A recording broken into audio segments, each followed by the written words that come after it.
Them knew was that the very company he used to humiliate me was already mine. I had stayed silent, waiting for the right moment to speak, and when I did, everything would change. That's where my story begins. I was 68 years old, a woman who had spent her life working in places where respect was earned but rarely given. I wasn't the youngest in the office. I wasn't the loudest voice in meetings. I wasn't the one people rushed to impress. But I was steady. I was loyal. I carried the weight no one else wanted to carry, and I did it without complaint. And for that, I became invisible. I thought loyalty would protect me. I thought sacrifice would be rewarded. But in reality, people like him, the ones who rise on arrogance, who believe authority gives them permission to belittle others, never see loyalty as strength. They see it as weakness. And weakness is what he thought I was. When he shouted at me that day, I could feel the sting in every word. He accused me of slowing down, of making mistakes, of not being worth the salary I earned. He did it in front of everyone, ensuring that the shame would bury me deeper than any private conversation ever could. He wanted an audience. He wanted power. But all I could think as his voice echoed across the room was this: you are yelling at your boss and don't even know it. I didn't flinch. I didn't cry. I let him speak. Let him paint himself as the tyrant he had always been. Because sometimes the greatest strength is not in answering back, but in knowing a truth that no one else knows. I had a secret, one that I had kept quietly for months. A secret that turned every insult into fuel, every moment of humiliation into preparation for the reveal that would leave him speechless. If you've ever been underestimated, if you've ever had someone strip you of dignity in front of others, then you already know the fire that builds in your chest. It's not just pain, it's resolve. It's the spark that tells you this will not be the end of your story. And as I stood there in the office, every pair of eyes burning into me, I promised myself, you will not stay small. You will rise. If stories like this matter to you, if you believe no one has the right to humiliate another person, then tap like and subscribe. It helps the story reach someone who needs the courage to stand up again. And let me leave you with a question. If someone publicly disrespected you, would you wait in silence for the right moment? Or would you strike back immediately? Humiliation in front of others has a way of searing itself into memory in a way that private words never could. A single public moment can erase years of quiet effort, years of loyalty, years of invisible sacrifices. That morning, when my boss raised his voice at me in front of the entire office, I felt as though the walls themselves were listening. His anger echoed, filling every corner, making me the unwilling centerpiece of a show I never asked to star in. It began with something small, a file that hadn't been placed exactly where he wanted it, a report that didn't land on his desk the moment he snapped his fingers. He stormed out of his office, his footsteps heavy on the floor, and before I could even open my mouth to explain, he was already shouting. His voice was sharp, cruel, the kind that didn't just correct but sought to crush. Do you even know what you're doing? He barked, his tone dripping with disdain. The office grew still. Fingers froze on keyboards. Conversations died mid-sentence. Even the hum of the printer seemed to pause. Every pair of eyes turned toward us. My heart pounded, but my face remained steady. I had long ago learned to keep my emotions hidden when others tried to make me small. But no amount of preparation could soften the sting of his words. You've been here for years, and yet you can't handle a simple task, he continued, his voice rising louder and louder, each word meant to cut deeper. You're slowing everyone down. Maybe it's time you think about whether you even belong here anymore. The words struck me like blows, not because they were true, I knew they weren't, but because of the way they were delivered. He didn't care about accuracy. He cared about dominance. He wanted the audience, the validation that came from reminding everyone else who held the power. I could see it in his stance, the way he spread his arms slightly, the way he made sure to project his voice to every corner of the office. It wasn't just about me. It was about the performance of power. I glanced around, seeing the eyes of my colleagues. Some looked at me with pity, others with relief that it wasn't them this time. No one spoke. No one intervened. And that silence, that complicit silence, was almost worse than the words themselves. It reminded me that in environments like this, survival often means looking the other way, even when someone is being crushed before your eyes. I wanted to speak. I wanted to defend myself. To remind him of all the times I had stayed late, covered for others, carried the load when no one else stepped up. I wanted to remind him that mistakes, if there even was one, did not erase decades of dedication. But I didn't. I let him rant, let him push every ounce of venom out of his mouth, because deep inside me I carried a truth he didn't know. A truth that made his words hollow even as they burned. The humiliation lingered long after his voice fell silent. My cheeks burned, though I kept my head high. I could feel the weight of stares, the whispered thoughts I couldn't hear but could imagine all too well. In that moment, I was not just a woman being yelled at. I was every person who had ever been dismissed, overlooked, belittled for no reason other than someone else's need to feel superior. And yet, beneath the sting, something stirred. A question I kept asking myself over and over. Why did he think he could speak to me this way? The answer was obvious. He believed I was powerless. He believed I was dependent on that paycheck, on that job, on his approval. He believed I had no choice but to stand there and take it. But he was wrong. Every word he spoke, every insult hurled, every ounce of humiliation piled onto me only fueled the fire inside. He didn't know that the balance of power had already shifted. He didn't know that while he was busy flaunting his authority in front of others, his authority itself had already crumbled. Still, I let him have his moment. Because sometimes the greatest revenge is not in stopping the performance, but in letting it continue until the actor has no idea the curtain is about to fall. I walked back to my desk, my face calm, my hands steady, though inside my chest was a storm. My colleagues avoided my eyes, some ashamed, some indifferent, some quietly grateful that I had taken the hit in their place. I sat down, opened my files, and went back to work. On the outside, I looked like a woman defeated. On the inside, I knew I was the owner of the stage he was performing on. If you were humiliated publicly by someone who thought they held all the power, would you strike back in the moment, or would you stay silent and wait for the perfect time to reveal the truth? When the echoes of humiliation finally faded into the background, I sat at my desk in silence. The sting of his words still clung to me, but instead of drowning in them, my mind drifted backward. Flashbacks came uninvited, pieces of my life that painted a picture he would never see, sacrifices he would never understand. As I sat there with the weight of his cruelty pressing down on me, I remembered the years that had led me to this very place, and suddenly the story of who I truly was felt louder than his insults. I remembered the early mornings when the rest of the world still slept, the alarm clock ringing before dawn, my body aching from the day before, but still I rose. I would slip quietly out of bed, careful not to wake anyone, and begin preparing myself for another long day. My clothes were never new, but always pressed. My shoes were worn, but always polished. I believed in showing up fully, even if no one noticed. That was the way I was raised, to give your best, no matter how little applause followed. There were years when I held 2 jobs, running from one to the other with barely enough time to catch my breath. I worked evenings at the store,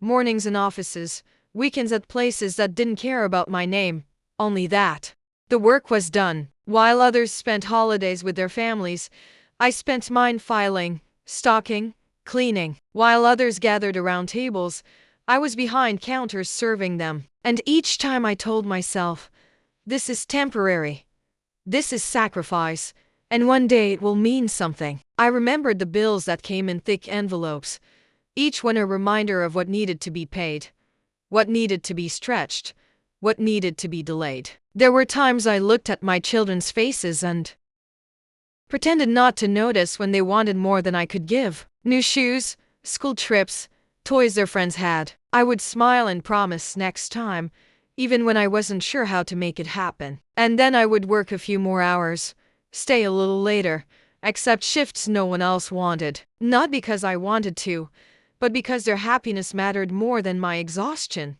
I remembered the nights when exhaustion became my closest companion. Nights when I would collapse onto the bed, my back screaming, my feet swollen, my eyes heavy. But still, before sleep, I would plan the next day, list the tasks, set the alarm for another dawn. I gave pieces of myself away day by day, always believing that sacrifice was the road to dignity, that one day it would be acknowledged, that one day someone would see. And yet, here I was, decades later, being yelled at by a man who had no idea what I had endured to get here. He saw only a worker at a desk, someone he believed he could scold, belittle, and crush without consequence. He didn't see the sacrifices that had built this moment. He didn't see the woman who had given everything, time, energy, dreams, not only to her family but to places like this company, believing that dedication mattered. I remembered, too, the times I bit my tongue, when men in suits cut me off in meetings,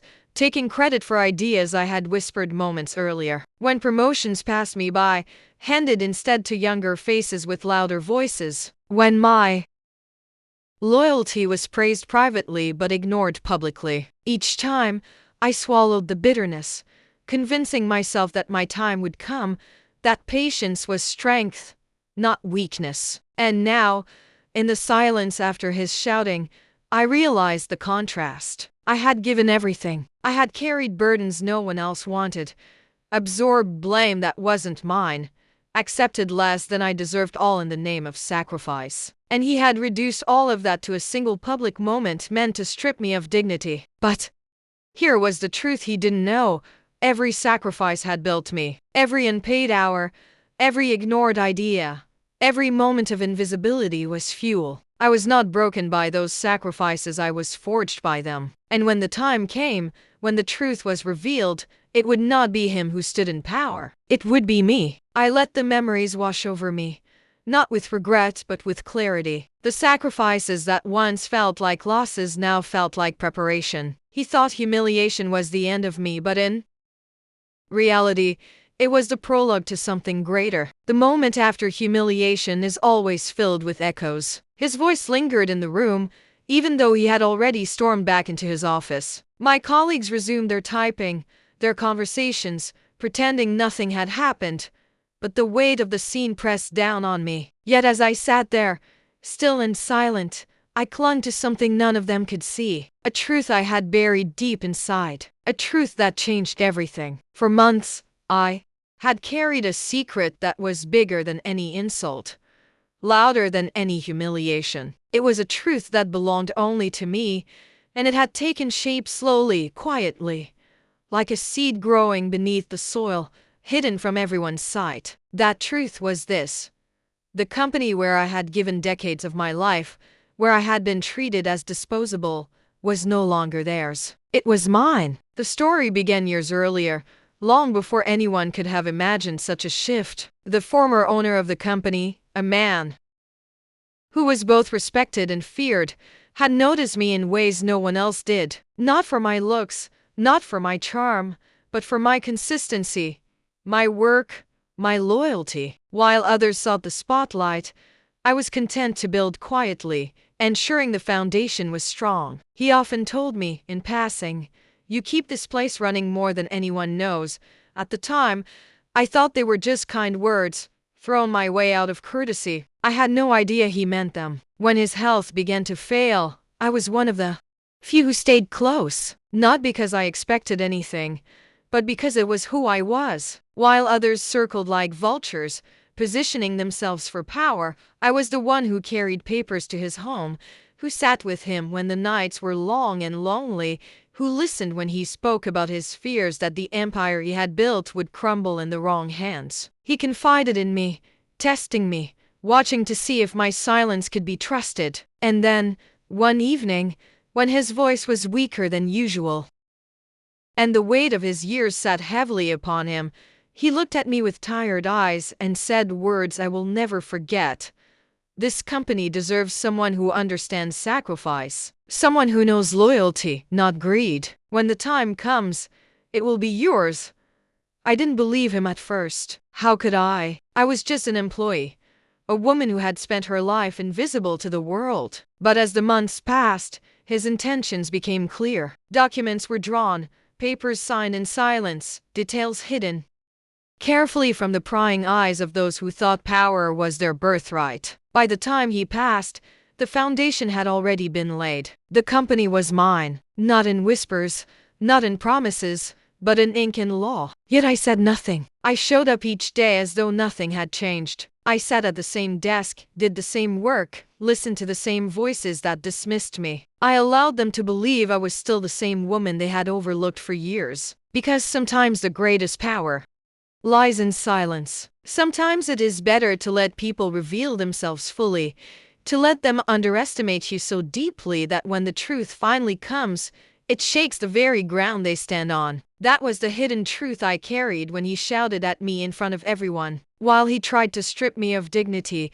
I held in my heart the knowledge that I was not just an employee. I was the owner. The office he strutted through, the desk he slammed his hands on, the voice he projected across the room, all of it belonged to me. His arrogance was being performed on a stage I already owned. I thought about the irony often. He believed he was the master, but in reality, he was the one performing under my control. Every file he signed, every meeting he led, every order he barked, they all fell under the authority of my signature, my name written quietly in places he hadn't cared to look. The power he clung to so desperately was borrowed, and the day would come when he would realize it. The hidden truth was both a comfort and a burden. It comforted me in moments of pain, reminding me that his words could not define me, that his power was an illusion. But it was also heavy, because carrying a secret of that magnitude meant living in restraint. It meant biting my tongue when I longed to speak,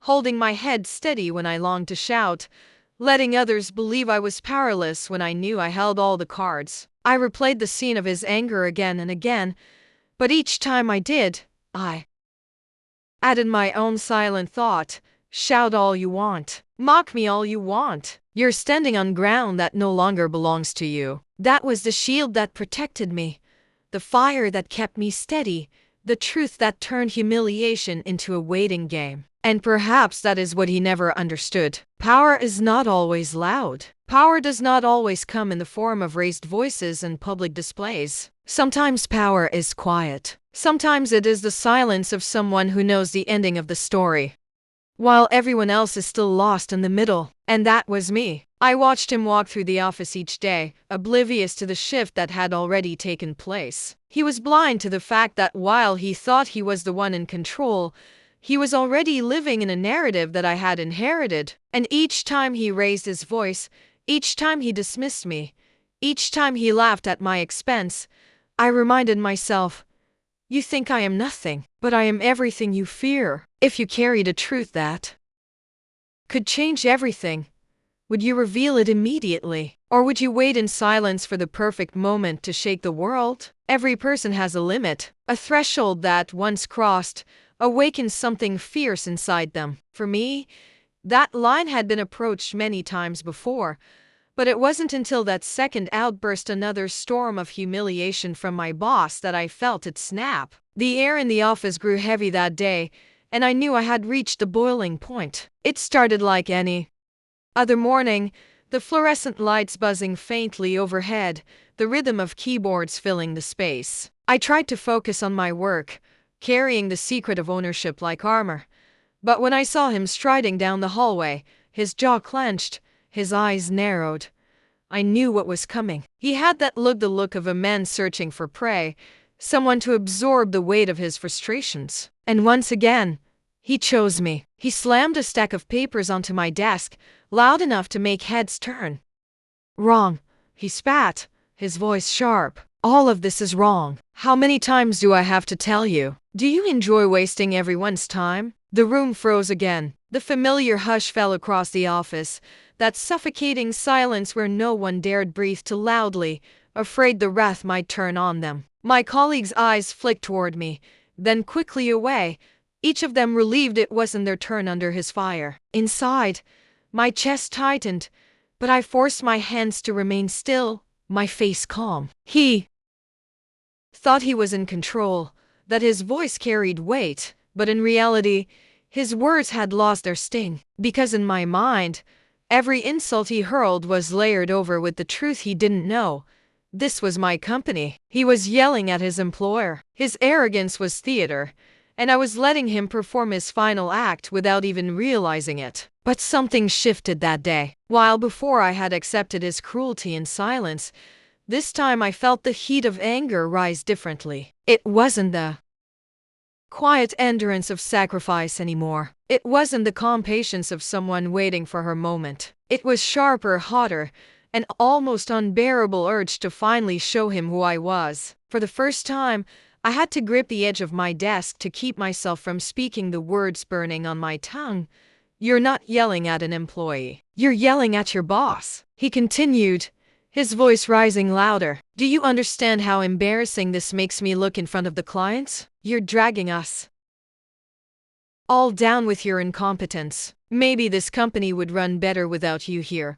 His words weren't just criticism. They were daggers meant to wound, meant to make me shrink smaller with each sentence. But I didn't shrink. I sat straighter, my eyes locked on his, and though I said nothing, my silence spoke louder than anything I could have uttered. The boiling point wasn't only about anger, it was about clarity. In that moment, I saw the full picture of who he was, a man who thrived on control, who needed others to feel small so he could feel large, who believed power was measured by the ability to instill fear. But I also saw who I was, a woman who had endured, who had sacrificed, who had carried secrets and burdens with quiet strength, and who now sat with power greater than he could ever imagine. As he walked away, muttering insults under his breath, I felt something ignite inside me. My patience was ending. My silence was no longer about endurance. It was about strategy. I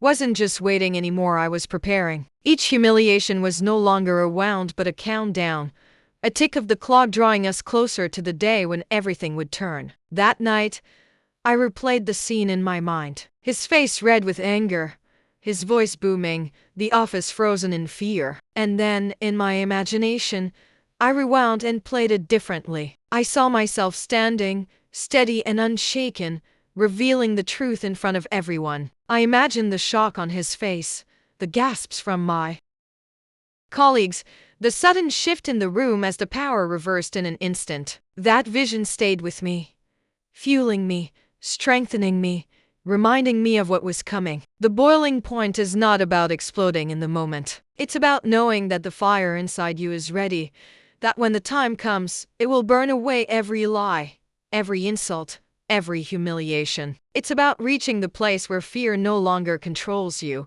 where silence is not submission but power held in reserve. From that day forward, every time he looked at me, I let my eyes hold steady. I let him believe his words were crushing me, when in reality they were sharpening me. He thought he was breaking me down. He didn't realize he was building the strength of the woman who would soon dismantle his world. If someone kept pushing you past your limit, humiliating you until you reached your boiling point, would you unleash the truth immediately? Or would you let them dig their own grave before showing who you really are? The day of the reveal arrived not with fireworks, but with an ordinary morning that looked like every other one. The office buzzed with the same sounds, phones ringing, keyboards clacking, the faint hum of the air conditioner overhead. No one knew that within the next hour, the very foundation of their world would shift. No one knew that the woman they had seen scolded, overlooked,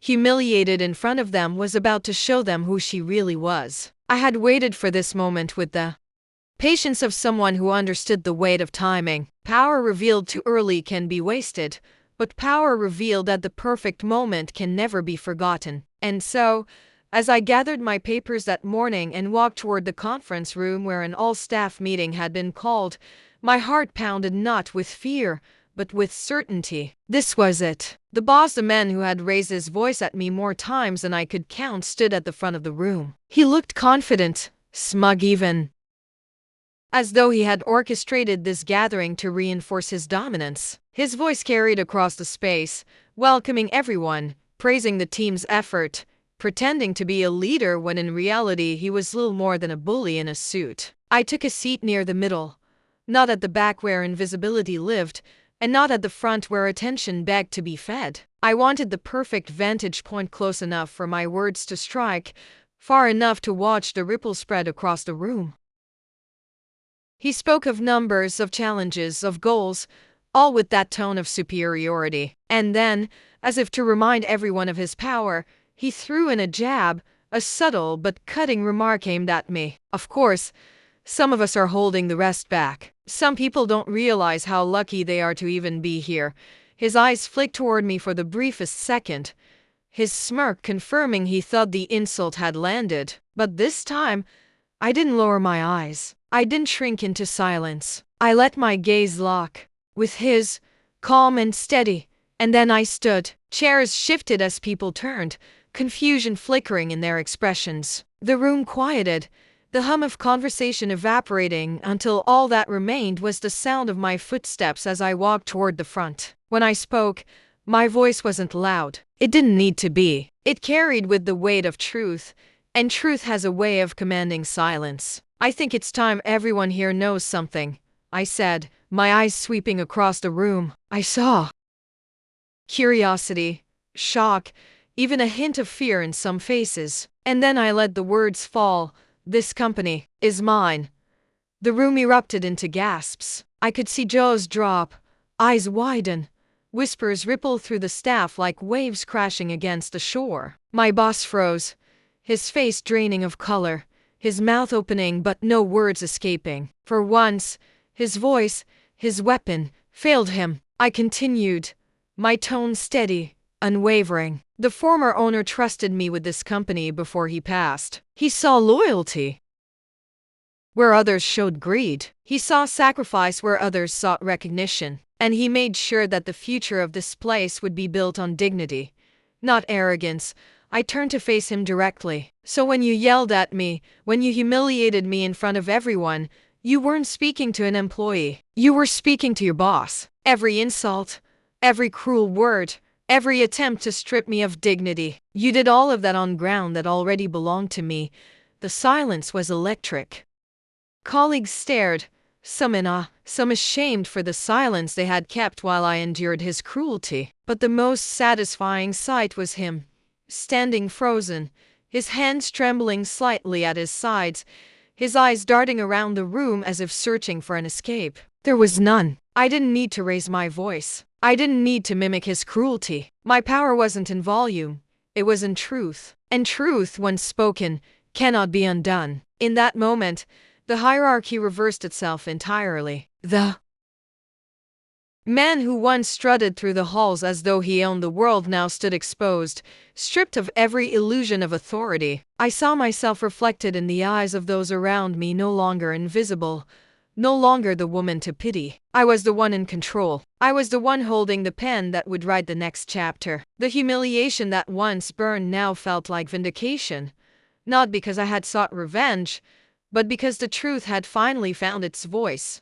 I let the silence linger, savoring it, letting him feel the weight of his own arrogance. And then I said simply, the way we move forward will not be decided in anger or humiliation, but in respect. That is what this company will stand for from now on. Gasps gave way to murmurs, murmurs to cautious nods, and slowly, the room began to accept the reality they had just witnessed. The man who had defined himself by breaking others was now broken by the very truth he had ignored. And in that moment, I realized the beauty of patience. Sometimes the loudest revenge is not shouting back in the heat of humiliation, but waiting for the perfect time to let the truth speak for itself. If you had the chance to stand in front of someone who humiliated you and reveal that the power was yours all along, would you show them mercy, or would you let them feel the full weight of their own arrogance? The dust from the revelation did not settle quickly. For days, the office carried an energy that was difficult to describe, a mix of awe, fear, curiosity, and silence. Every time I walked through the halls, heads turned, conversations halted mid-sentence. The same colleagues who once avoided eye contact after my humiliations now scrambled to offer nervous smiles, greetings laced with sudden respect. But respect given out of fear is a fragile thing. What I wanted, what I demanded, was something deeper. Dignity. My boss, or rather, The man who used to believe he was my boss was no longer strutting down corridors with arrogance. His shoulders slumped lower with each passing day, his eyes no longer scanning the room with superiority but instead searching for mercy. He spoke less, his booming voice reduced to quiet murmurs. The authority he once wielded had dissolved into air the moment the truth left my lips. But the question that haunted me in the silence of my nights was simple. What now? The power was mine. The choice was mine. And choices define character. I replayed every scene of humiliation in my mind. The sharpness of his voice, the sting of his words, the shame that washed over me while others watched in silence. Each memory begged for justice. Each insult demanded repayment. Part of me longed to stand over him as he had once stood over me, to raise my voice and remind him how small he really was. After all, hadn't I earned that right? Hadn't I endured enough silence to justify one moment of triumph shouted into the air? But another part of me whispered that power used in anger is no better than the cruelty that first wounded me. If I became what he was, what would that make me? Wasn't the entire point of this journey to prove that strength is not found in humiliation but in restraint, not in crushing others but in rising above them? I walked into the office one morning and found him already there, sitting at his desk with papers spread in front of him. He looked up, and for the first time, I saw not arrogance, but fragility. His lips parted as if to speak, but the words tangled in his throat. I could sense the apology that wanted to surface, but pride held it back. Or maybe it wasn't pride at all, maybe it was fear of what I might choose to do with him. I had the power to end his career with a signature. I could strip him of everything he valued: position, pride, reputation, just as he had tried to strip me of dignity. The temptation was strong, but as I stood there, watching him squirm under the weight of his own past actions, I realized something profound. The greatest revenge was not firing him, not humiliating him in return. The greatest revenge was letting him live every day knowing that the ground he once claimed as his kingdom now belonged to me. Still, I left the decision unfinished. I let him continue in his role, at least for now, because the real punishment was not in what I did, but in what I didn't do. Each day he came to work, he had to look at me and remember the day his voice failed, the day his arrogance crumbled, the day the woman he thought powerless revealed herself as the one holding his fate. And yet, there was another layer: my colleagues. Their silence during my humiliations had cut nearly as deep as his words. Now they watched me carefully, some with guilt in their eyes, some with hope, waiting to see what kind of leader I would become. Would I demand their fear as he had? Or would I demand their courage, the kind of courage they hadn't shown before? The truth is, I don't know yet. The story does not end neatly. Life rarely does. What I do know is this: sometimes humiliation is not the destruction of dignity, but the stage being set for its restoration. Sometimes silence is not weakness, but preparation. And sometimes being underestimated is the very gift that allows you to rise higher than anyone thought possible. The man who once defined himself by breaking me now wakes up each day knowing I hold the pen that could write his ending. But whether I choose to write it or not is the part of the story I will leave unwritten, at least for now. Because maybe true power is not in what you take, but in what you choose not to take. Maybe the greatest strength lies in restraint, in proving that your worth does not require crushing someone else's. Or maybe mercy is just another form of power, the kind that lingers longer than any act of revenge ever could. So the question remains, unanswered, deliberately left open. What should I do with him? Should I let him stay, a daily reminder of his own downfall? Or should I finally strip him of the very power he abused for so long? The choice is mine, but perhaps the story belongs to more than just me. If you had the power to face someone who humiliated you and decide their fate, would you show mercy? Or would you take everything from them to remind them of the pain they once caused? In the quiet that followed the storm, I found myself reflecting on everything that had brought me to this point. Life is rarely neat, rarely fair, rarely predictable. It has a way of testing us when we least expect it, stripping us down until we feel invisible, only to reveal in time that we were never truly powerless. We were only being prepared. When I think back on the years of sacrifice, the humiliations endured, the long nights of silence where I questioned my worth, I see now that each of those moments was shaping me into someone stronger. Pain is never pleasant, but pain is a teacher. Humiliation may wound, but it also ignites a fire.